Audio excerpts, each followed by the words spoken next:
Hello and welcome back to another edition of Open Air Atheist. I'm James Theodore Stillwell III, and this is my second interview with a Satanist. So give him some more chances to tell you people a little bit more about what Satanists believe, or more specifically what a particular Satanist might believe. Again, our subject is Subject S.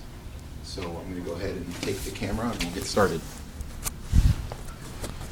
So, I've often heard that, Satanists run around and sacrifice kittens and dogs and household pets and babies and all that. What do you have to say about that? Something similar to what I believe our current head of church, Peter Gilmore, said, that it's very silly. Honestly, it says so very specifically in the Satanic Bible, that you, under no circumstances, should sacrifice a child, an animal, or even a person, or anything living, for a ritual. All the energy for the ritual should come from yourself. It goes on to explain the science behind rituals. Most people think, most other religions that use sacrifice think that because from the spilling the blood, that adds power to the ritual, but in Anton LaVey's studies, he says that it is the biochemical energy of an animal dying that gives energy to the ritual. And for some reason, most ritual practitioners seem to think that animals are somehow lower beings and can be sacrificed for their ends and means. But in Satanism, all magic for rituals has to come from themselves. So any sacrifice would come from themselves. And let me tell you, we're not killing ourselves. So, interesting. So you believe there's some sort of force? Do you believe in some sort of supernatural energy or force? Or That's arguable. It's very up to interpretation. There's one ritual I've heard of that utilizes the electrical force of a room. Actually sounds pretty dangerous. Something to do with the order of the trapezoid. So, but that would be physical. That wouldn't be a supernatural energy. Yes, Anton LaVey seemed to think that a lot of the energy used in rituals could be traced directly to scientific concepts, some of which, though, would be psychological. Some people, think it's only psychological. Some people think that there's legitimate energy, but whatever it is, we don't believe that it's some unexplainable, magical ghosts flying around doing it for us. I see. So, but there is some sort of supernatural element to your beliefs? There could be. Depends on your interpretation. Okay. There's quite enough room for it. How do you as a Satanist account for logic? Logic. You see, in Satanism, humans are seen as just an arguably more evolved animal. And one of those evolutionary tricks we learned would be logic or intelligence. For example, an animal, if it gets hit with a stick or some sort of falling object, it might attack this stick or falling object and see it as a threat. Now, normally this is a good thing, because if it's attacked by a bear, it will now recognize bears as a threat and react accordingly.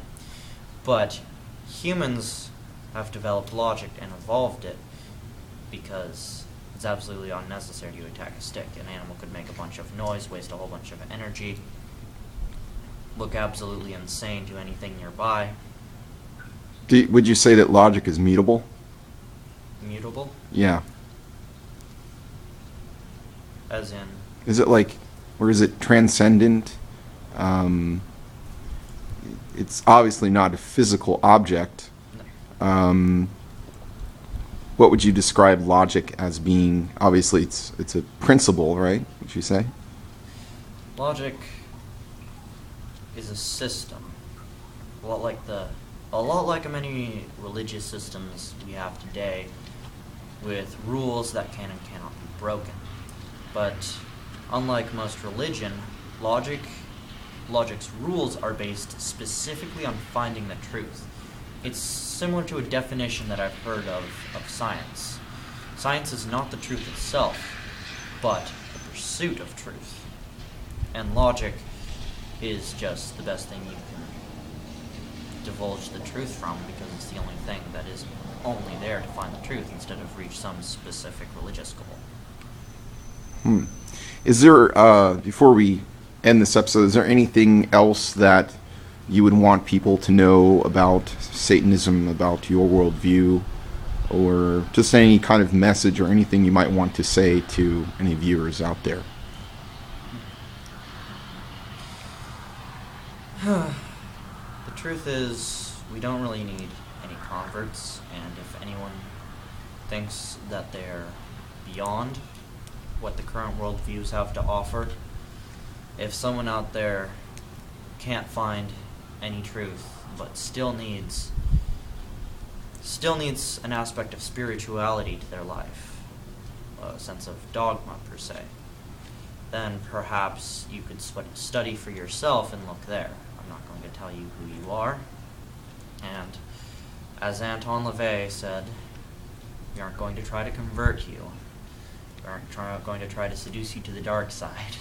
So I guess I won't see you. I won't see you up there on a stool on the corner somewhere, holding the Satanic Bible, saying I believe in a whole Bible and not a Bible full of holes, and trying to bring people to a religious decision. Is that basically what I'm understanding here? You're not going to be doing that? Yeah, we have no need to convert other people. That would be pretty silly. Okay. If people find more happiness in believing that someone was tortured to death for bad things they did, if they need that, then they can have it. Take this real quick. Just point that. So without further ado, I just basically want to say that we had these two interviews, just so people could better understand someone else's worldview.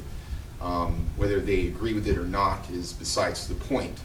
There are many worldviews out there, and I think that the more we understand each other, how we as human beings, what we believe and how we think, I think we can better work together through that knowledge, through that information.